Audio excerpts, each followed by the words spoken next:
Jadi tadi udah banyak ya, dan yang terakhir kita akan bahas PP Universe, oke? Seperti biasa, oke ya?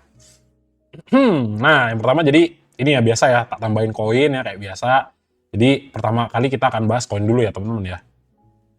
Oke. So, oh sorry ini salah ya. Nah, untuk koin apa yang bisa dilihat di sini? Nah, nah, nah, nah, nah. Nah, sebenarnya masih dalam analisa kita gitu. Dalam artian apa?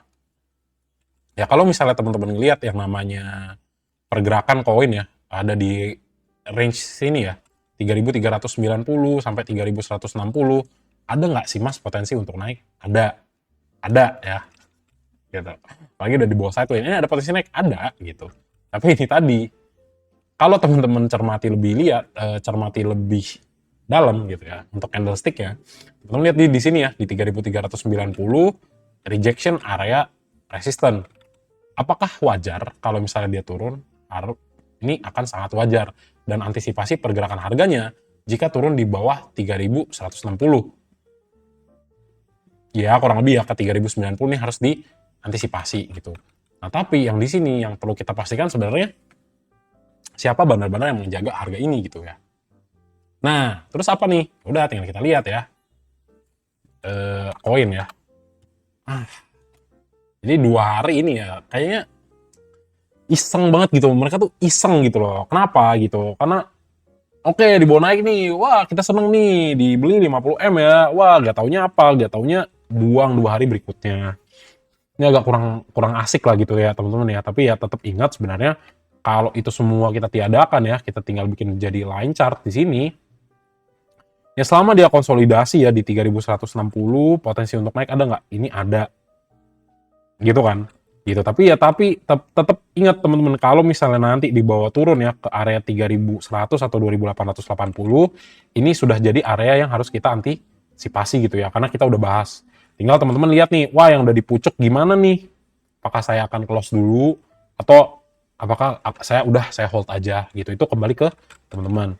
Nah, jadi untuk yang namanya kita lihat koin itu ya sebenarnya mix lah ya, dia diombang-ambingkan gitu, atas bawah atas bawah atas bawah.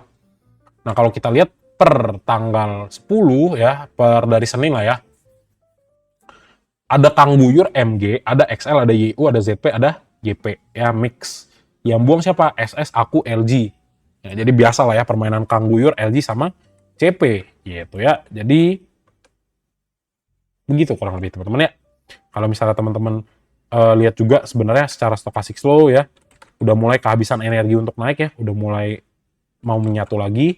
Kalau nanti dia mau terbalik ke bawah, ya sudah pasti teman-teman akan melihat yang namanya koreksi daripada si koin. Jadi syukur-syukur sebenarnya di bawah satu ini dia udah oke banget gitu ya. Tapi ya apa boleh buat, kita kan nggak bisa tahu harga besok mau dibawa kemana. Antisipasi penurunan harganya. Jadi kurang lebih begitu untuk koin ya. Kemudian nextnya kita bahas brand. Brand untuk MSCI, iya karena kita sudah melihat sebenarnya ini ya, karena kita sebenarnya udah ngelihat yang namanya bukan golden, sorry, dead cross dan turun ke bawah, ya antisipasi teman-teman lanjutan koreksinya ke bawah. Kenapa tuh?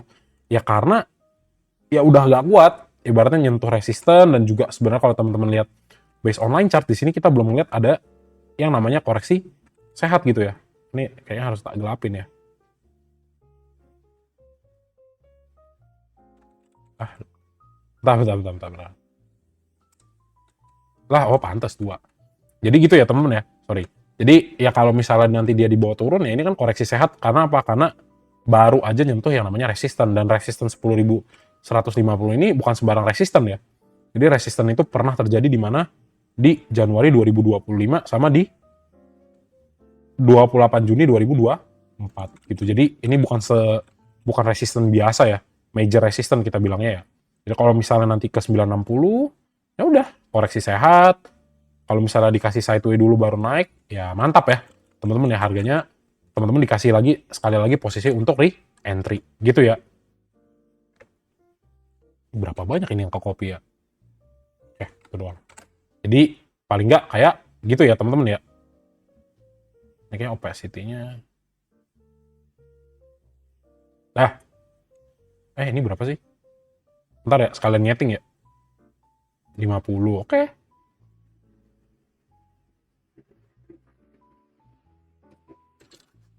Ah, udah biarin dah. Gitu ya, kurang lebih ya. Nah, terus kita lihat apa? Oke, kita lihat bandarmologinya nih. Yang namanya brand ya. Ya udah, hold ya. Udah kan? Ijo semua nih, ijo royo ya. Harganya turun, asingnya akum. Harganya turun, asingnya akum. Ngapain teman-teman? Hold, keras. Simple kan?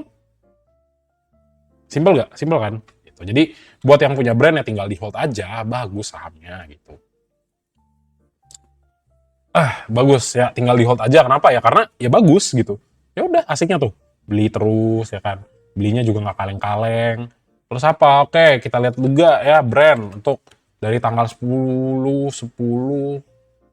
dari tanggal 10 kita coba cek ya. Nah, dari tanggal 10 aku BK Kajet YU BB SQ. Mana retailnya gak ada. Yang buang barang siapa? JP, TP, HP, PD, LG, CD. Nih XC, XL-nya, YP di bawah. Kayaknya XL di bawah ya. Jarang-jarang sih XL itu di bawah ya. Wah, iya ya nih, XL di bawah no. Jauh banget gitu. Udah mainannya bandar. Aku BK Kajet. Aku BK Kajet. YU 4 no. Ketua kelas kita, teman-teman. Dia udah beli, ya ketua kelas kita udah beli gitu. Ya udah, kita ngapain? Duduk manis, diem, tunggu tahun baru, silakan dijual. Tunggu inilah ya, tunggu mendekati rebalancing ya baru jual. Jadi brand oke nggak? Oke, masih oke gitu. Simpel kan? Gitu. Oke, next ya untuk PP Universe, BRPT ya, BRPT. Ini BRPT yang tidak disangka-sangka ternyata naik ya. Bagus ya. Nah, jadi ya kayak tadi ya, analis sama Simon kan sebenarnya lebih menekankan untuk koreksi ke bawah. Tapi apa daya tiba-tiba harganya naik. Bagus gak? Bagus. Bagus dong. Gitu kan, kita udah siap nih turun, ternyata harganya naik. Malah dikasih cuan kan, yang tadinya udah siap rugi. Dibandingkan, harga PTRO bisa ke 4.000, nggak tahu harganya dibawa jebol ke 3.200. Jadi sebenarnya akan sangat lebih baik untuk menerima pahitnya dulu ya. Nanti kalau dikasih gula kan jadi enak gitu kan, jadi manis di sini. Nah, jadi ya ini tadi ya, sebenarnya kita punya ekspektasi bahwa dengan adanya penurunan dengan formasi 3 kali candle yang ditutup ya, closing di bawah 3.600, sebenarnya potensi untuk koreksinya besar. Tapi ya apa boleh kata, tiba-tiba asingnya masuk ya, harganya ternyata terbang. Nah, di sini sekali lagi yang harus diperhatikan apa? Yang udah dapat di bawah mantep ya. Jadi 3.800 seandainya nanti tembus, ini ada potensi untuk cari lagi ke 4.070 gitu ya. Gitu. Tapi ya seandainya nanti teman-teman lihat terjadi rejection lagi ke 3.700, ya berpotensi gitu. Ya kalau misalnya mau beli ya lebih baik di situ lah ya, di 3.700. Tapi kalau di sini teman-teman lihat juga stochastic slow-nya masih bagus banget nih, mantul ya. Jadi sebenarnya kalau misalnya pun nanti di bawah koreksi ke 3.700, pengen coba entry bisa nggak? Bisa. Tapi ya consider juga 3.600 ya sebagai area stop loss. Kenapa? Karena lebih baik teman-teman close beli di 3.600 untuk ngambil 3.400 gitu ya. Jadi tunggu dia turun dulu baru naik. Kalau misalnya nanti di bawah turun ke sini, kalau misalnya emang maksa masuk di atas, silakan cut loss dulu. Ya, tapi overall ini bagus banget nih. Structure-nya ada potensi mau breakout lagi ke atas gitu ya. Ini yang kita tadi pagi nggak prediksi lah gitu ya. Ternyata jadi bagus, oke?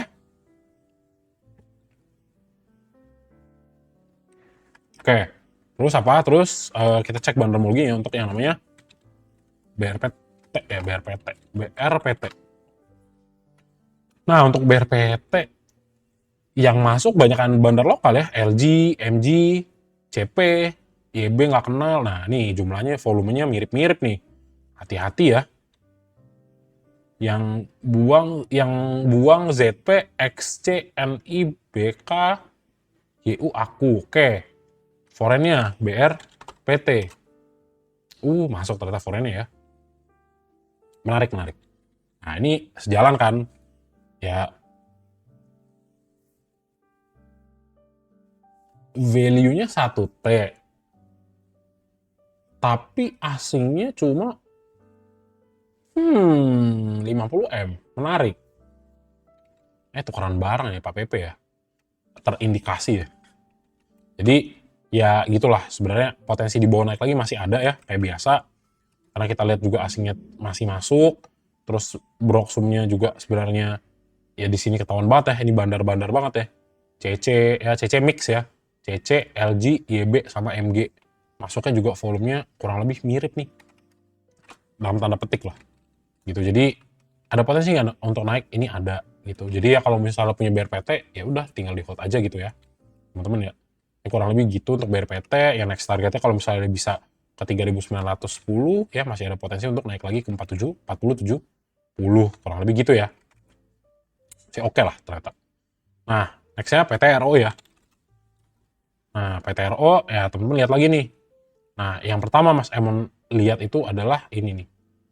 Biasa ya, udah mulai dead cross. Kalau misalnya cekik gitu ya, tiba-tiba dia curam turun ke bawah, nah ini teman-teman akan lihat adanya potensi koreksi turun ke bawah nih. Ya, tapi sebenarnya akan lebih bagus kalau misalnya dia itu sideway nih di atas 8.625. Ini oke lah ya. Ya dia lama aja turun sideway itu nggak apa-apa. Tapi ya di sisi lain kalau misalnya teman-teman ngeliat ya untuk pergerakan harganya turun ke bawah ke 8.375 ya ini berpotensi apa? Ya berpotensi untuk koreksi lanjutan gitu ya. Gitu, oke. Jadi potensi ya teman-teman ya untuk koreksi, tapi ya tetap ingat selama si bro ini masih di 8.625 dan selama kita lihat masih akumulasi daripada asing, ya ini potensi naiknya masih tinggi gitu ya secara probabilitas, tapi paling nggak disiapkan ya ibaratnya antisipasi jika harganya turun ke 8.375. PT RO ya. Iya. MG, PD, HP, XL ya, TP. Enan putih tumben ya. MG, PD ya. CC aku KZ AZ. Di sini PTRO mix ya. Tapi ini gedenya waktu kemarin ya. Tanggal 7. Sini nih. Gedenya di sini. Ya tetap dikip aja sih. Buat yang dapat di bawah tetap dikip ya. Tetap dikip. Nah buat yang mau beli gimana Mas Emon? Gitu ya misalnya. Ya tunggu aja nih. Koreksi ke 8.100 baru beli. Kenapa ya? Karena itu tadi biasa. Struktur harga. Ketika dia naik, jangan beli di sini. Tapi beli ketika dia koreksi. Nah kalau misalnya ternyata dia koreksinya makin dalam gimana Mas? Gitu misalnya nih. Wah koreksinya makin dalam. Ya udah pasang SL. SL-nya berapa? Maksimal 5%. Jos kan? Gitu ya. Oke. Terus lanjut lagi apa nih? Udah kayak gitu. Kayak itu untuk PTRO ya. Kemudian TPIA. TPIA naik ya. Nah, untung aja nggak tak suruh beli ya TPIA ya. Jadi sebenarnya TPIA aku masih nggak yakin ya. Gitu dan ya begini. Ada yang nyangkut nggak di TPIA nih? Di 7.200 karena ngikut FOMO. Gitu, ada nggak? Nah, jadi ya potensi turunnya jadi semakin lebih besar. Kenapa? Karena untuk area penting kayak Fibonacci 0,618 dan 0,5 ini terjadi rejection di sini ya, gitu. Jadi kalau misalnya nanti teman-teman lihat dia turun ke bawah, ini jangan heran gitu. Akan lanjutan koreksi ke bawah. Kenapa? Karena Mas Emon sebenarnya terpaku pada candle formation yang terbentuk di sini ya. Double top formation. Di sini sebenarnya turunnya jauh ya. Kalau menurutku posisi 6.000 ke bawah sedikit itu akan relatif bagus untuk teman-teman beli. Tapi ya ini aku harus belajar lebih dalam lagi lah untuk candle formation yang cukup panjang gitu ya. Tapi ya overall teman-teman bisa lihat sebenarnya aku masih belum yakin untuk pergerakan harga di sini gitu ya. Jadi kurang lebih itu untuk TPIA teman-teman. Kita cek ya. Nah, menariknya di sisi lain, teman-teman lihat harganya turun, tapi akumulasi dari bandarnya ada. Tinggal kita lihat. Jadi kita tinggal lihat nih. Kalau misalnya, nah ini bagus, kalau misalnya nanti secara berturut-turut kita ngelihat ada akumulasi besar daripada bandar-bandar kayak Aku dan BK, kita paku ya, Aku dan BK gitu ya. Aku dan BK-nya kita pantengin kalau dia akumulasi secara bertahap, ya ini ada potensi kalau kita ngambil swing gitu. Tapi teman-teman jangan ngikut dulu di sini. Kenapa? Karena duit kita itu lebih kecil daripada mereka. Mereka entry-nya bisa bertahap dan panjang gitu. Mereka punya plan-nya panjang gitu kan. Tapi kalau kita kan duit kita terbatas. Jadi dipantau dulu aja gitu ya. Kenapa? Karena ya di sini masih ada retail-retailnya masih sisa-sisa gitu ya. Nah, yang dagang siapa nih? BB, YU, OD, CC. Tapi kita udah lihat nih, wah ketua kita udah mulai masuk nih. Berarti good news buat kita para retail-retail unyu gitu ya. Jadi palingan kita tunggu dulu ya, still wait and see dulu. Kenapa? Karena kayaknya baru nih ya, baru masuk yang namanya si TP IA. Jadi kalau menurutku sih sebenarnya aku ya, tapi kalau misalnya nanti teman-teman mau entry di sini itu silahkan. Tapi kalau Mas Emon sih sebenarnya lebih menunggu ke area 6.500 gitu ya. Kenapa? Karena aku belajar dari sini ya. Mas Emon pernah salah di sini. Call TPIA di sini ya. Untuk naik gak taunya dibanting ke bawah. Jadi sebenarnya ini masih belum selesai untuk yang namanya fase penurunan trennya.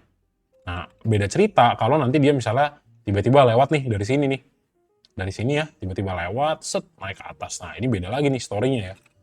Gitu, berarti, wah ini fase sideway-nya lama, tiba-tiba naik. Nah, di sini kita lihat nih nanti ya. Jadi, misalnya gini nih. Sorry agak lama ya, ini ya.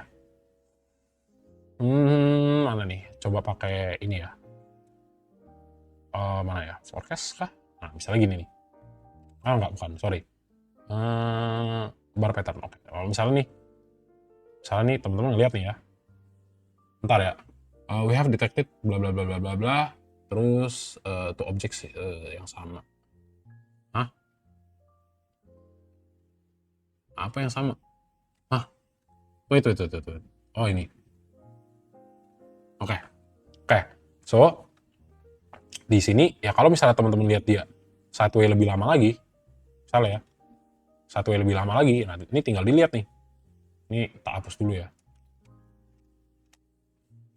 Ini tak hapus dulu nih. Nah, ini kalau misalnya teman-teman lihat dia sideway-nya lebih lama di sini ya, di area ini. Nah, ini kita tinggal lihat nih. Seandainya ini di sini ya nih. Nah, udah jelas ya. Misalnya range-nya di sini ya, 7.600. Seandainya ya. Jadi kita proyeksiin ya. Jadi seandainya teman-teman ngelihat di sini sideway berkali-kali di sini dan kita lihat pelakunya si ini ya, si aku dan BK itu terus beli. Nah, ini teman-teman bisa masuk lebih gede. Tuh. Gitu ya kurang lebih ya. Nah, kenapa? Karena berarti kalau misalnya kita lihat, oh berarti ini strukturnya yang pertama dari dia penurunan harga nih. Dari dia penurunan harga di sini itu dia udah sideway. Tandanya apa? Ini berpotensi udah selesai nih. Tinggal tunggu naiknya. Gitu ya. Tapi harus bersabar. Gitu ya kurang lebih ya teman-teman ya. Nah, oke. Terus kalau misalnya kita lihat ya bagus ya, udah mulai beli ya. Bagus banget, bagus, jos. Nah, ini itu sih buat TPIA. Jadi kalau mau masuk nih, Mas tapi aku pengen banget masuk TPIA. Dah, nih. Bagi jadi 6 kali atau 8 kali entry. Masuknya bertahap. Mau dia turun, wah saya masih punya 7 kali buat masuk lagi. Tembak lagi. Jangan. Kalimatnya salah. Masuk lagi, bertahap ya. Masuknya bertahap. Masukin tongkatnya bertahap gitu. Jadi dibagi alokasi dananya gitu ya. Jangan langsung, wah penuh gitu. Kenapa? Karena ya itu tadi, kalau mau swing trade dan averaging down itu bukan ketika nyangkut di pucuk, Mas aku averaging down ya, boleh ya? Enggak, tapi ya dari sini sekarang. Tentukan kalian mau entry di mana, berapa persen, berapa banyak, targetnya berapa lot, sama bottomnya di mana, exitnya di mana. Gitu ya. Gitu. Karena kita nggak bisa timing the bottom. Kurang lebih gitu ya teman-teman ya untuk TPIA ya. Ya sedikit panjang tapi ya semoga membantu gitu ya. So nextnya untuk cuan teman-teman. Oke, udah mulai ini ya. Area udah mulai burik ya. Yang belum ada tanda kuning jangan harap. Ntar ya. Oh iya, salah. Ntar. Perlu ya. Nah, sampai capek jempol chat.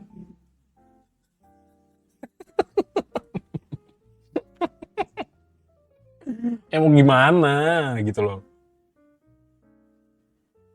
Ah lah, capek lagi deh nyetingnya dah.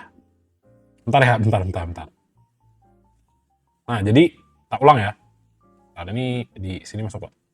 Oke, jadi nextnya kita bahas cuan ya. Aduh, lesu udah. Aduh, lesu dah. Lesu lah. Aduh, lesu deh ngeliatnya dah. Aduh, lesu dah. Yuk pulang yuk. Oke, so jadi untuk cuan ya teman-teman ya. Ini juga ya kembali lah ya ke area yang kita analisa sebelumnya ya. Aku mau ngomong apa gitu teman-teman, bosen ini kita nunggunya nih asli. Jadi di sini kan golden hand ya, tapi tetap golden hand ya. Kita udah pernah analisa sebelumnya ada potensi yang namanya koreksi sehat dulu ke sini, yaitu wajar ya ke 2000 area 2140 teman-teman bisa lihat. Terus kemudian jangan lupa juga, oh ternyata di sini sudah sangat menukik ya untuk si garis putihnya. Jadi kalau teman-teman melihat ada potensi koreksi lebih lanjut, ini berpotensi. Jadi oke, saya siap. Si bro ini akan kembali koreksi gitu ya. Nah untuk next targetnya kemana ya? Ini bener-bener ke 2140. Tapi, nah nih ekornya ada nih ya di sini ya. Berarti tandanya sebenarnya untuk demand yang terjemput di sini udah selesai gitu kan. Tapi itu tadi, at least dia sideways lah kasih kita di 2140, di 2140 dan 2220. Ini akan bagus gitu untuk merefleksikan adanya potensi kenaikan. Tapi ya di sisi lain, nah seandainya si cuan itu turun di bawah 2140, kita akan bahas di kemudian hari. Kita rehat sejenak. Gitu ya. Jadi, sorry. Jadi kalau misalnya ini potensi ada koreksi di bawah 2140, ya teman-teman harus antisipasi ya. Kenapa? Karena ya yang pertama kalau Mas Emon lihatnya dari stochastic slow, ini udah turun. Palingan ya kita tinggal lihat untuk foreign flow yang bermain gimana nih. Tuh, nyamuk. Jadi foreign flow yang bermain gimana tinggal dilihat dari si nah ini ya. Kita lihat foreign flow-nya dulu untuk si cuan ya. Nah, ini mulai pelan-pelan ya, pelan-pelan dibuang. Ingat, hati-hati yang FOMO di sini, mumpung loss-nya masih 3-5%, silahkan di-close dulu. Gitu ya. Supaya nggak nyangkut. Terus apa? Terus nanti ya udah begitu. Ini pelan-pelan terdistribusi gitu ya. Jadi kalau misalnya nanti koreksi lebih lanjut ya teman-teman harus perhatikan. Tapi ya biar nggak pusing, pokoknya kalau di bawah 2140 penurunan harganya, nah ini kita bahas lagi gitu ya. Tapi at least teman-teman antisipasi dulu dah ke 2140, kondisi apa yang diambil gitu. Mas, kalau mau koleksi lagi gimana? Ya koleksilah, beli cicil di 2010 ini lebih cakep gitu ya.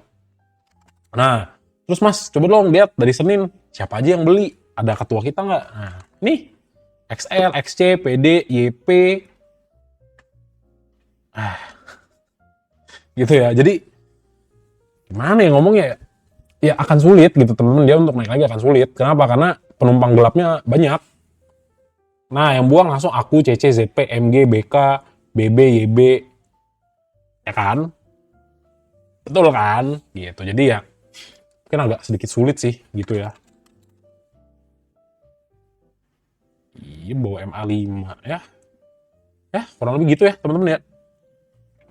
Jadi kalau misalnya dicuan ya seperti itu ya. Jadi akan sangat bosen buat teman-teman yang baru masuk juga. Mau cicil jadinya average up, betul. Jadi jangan lah ya. Pelan-pelan ya, pelan-pelan. Sama juga beberapa nggak bagus. Terus kita cek lagi untuk CDA. Jadi sebenarnya aku terpikir gini teman-teman. Mas Emon terpikir gini, untuk yang namanya saham PAPP, mungkin kalau misalnya MSCI itu akan bermain kembali gitu ya, dalam artian ganti peraturan baru untuk masalah free float, ya mungkin akan ada koreksi lanjutan. Tapi kita ngomongin ntar nih. Ntar ya, kita ngomongnya pasca rebalancing di November 25 mungkin. Jadi, maybe aku akan TP apa enggak ya?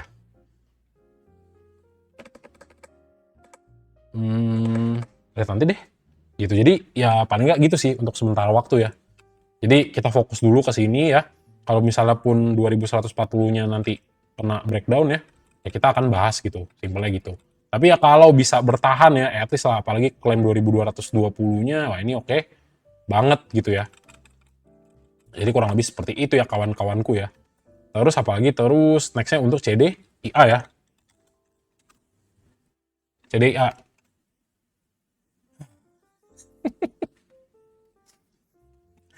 Nah untuk CDIA, ya untuk CDIA, apa yang bisa teman-teman kita lihat? Di sini kembali reject lagi nih ya, 1900 ya kurang lebih. Kalau kita ngomong angka psikologis lah di harga 2000 reject lagi ke bawah. Sebenarnya kalau kita ngomongin secara structure ya ini bagus ya. Ini lows-nya, ini higher lows, ini higher lows lagi, potensi naiknya ada, tapi ya balik lagi, kalau misalnya turun, antisipasi penurunan sampai 1800 gitu ya. Nah, kenapa Mas? Ya karena ini udah nutup lagi gitu, tapi ya akan beda cerita kalau misalnya memang, misalnya nih dia naik lagi, terus ibaratnya si candle putihnya ini ya teman-teman, misalnya ya, si candle putihnya ini ngikut lagi, terus ke atas, ya ini ada potensi untuk naik lagi. Tapi kalaupun enggak, ya teman-teman akan lihat adanya potensi pelemahan dan koreksi lanjutan pada yang namanya CDIA. Kenapa? Karena di sini 1925-nya 1925-nya aja kena reject nih di sini. Gitu. Jadi potensi untuk koreksi lebih dalam ada nggak? Ya tentu ada. Dan probabilitas lebih besar. Tapi ya kalau mau amannya gimana Mas? Ya udah at least di bawah sideways aja dah di sini dah. Di antara 1875 sampai 1925 ini udah oke banget gitu, dan nggak langsung teman-teman dibanting gitu ya, kurang lebihnya seperti itu. Dan CDA bagusnya ya kita ngelihat ada akumulasi nih. Lalu tak geser dikit ya biar jelas. Oke, jadi kita lihat ada akumulasi nih ya kurang lebih ya, setelah buangan ya 2 hari berturut-turut kemarin. Tapi ya tetap tinggal kita lihat sebenarnya siapa yang masuk nih CDA. Nah, dari tanggal 10 ya, kita per hari Senin aja biar nggak terlalu banyak. YP, XL, AJ, PD, XC. Mantap, lengkap sekali kan. Yang buang siapa? NI, BB, CC, MG, YU, aku, dan DX. Dan ini banyak banget buangnya langsung ya. 167, 167, 158, dan ini jumlahnya mirip-mirip. Kayaknya Pak PP tukeran barangnya pakai ini ya. Aduh. Sulit ya teman-teman untuk naik lagi ya. Kalau udah ngeliat gitu sulit naik gitu. Jadi ya kurang lebih kayak gitu sih untuk CDA. Mungkin teman-teman harus bersabar juga. Kalau misalnya mau beli di mana Mas? Ya beli tunggulah 1790 atau 1800 beli dikit. 1675-nya beli dikit. 1600 beli dikit gitu ya. Jadi cicil-cicil ya teman-teman ya. Kenapa? Karena Pak PP bagus sahamnya. Udah gitu aja sih palingan. Gitu. Jadi kurang lebih itu ya teman-teman ya untuk si saham Pak PP. Buat yang dapat di brand sama PT, brand BRPT sama PTL hold aja. Tapi ya overall untuk sampai Pak PP itu ya teman-teman hold. Kecuali nanti udah mendekati ya rebalancing untuk si ketika masuk fase rebalancingnya si MSCI, mungkin teman-teman bisa lakukan yang namanya taking profit gitu. Kenapa? Karena ya di next MSCI-nya itu akan berpotensi ya, akan ada perubahan baru khususnya untuk masalah di free float gitu kurang lebih ya. Jadi itu palingan sih teman-teman.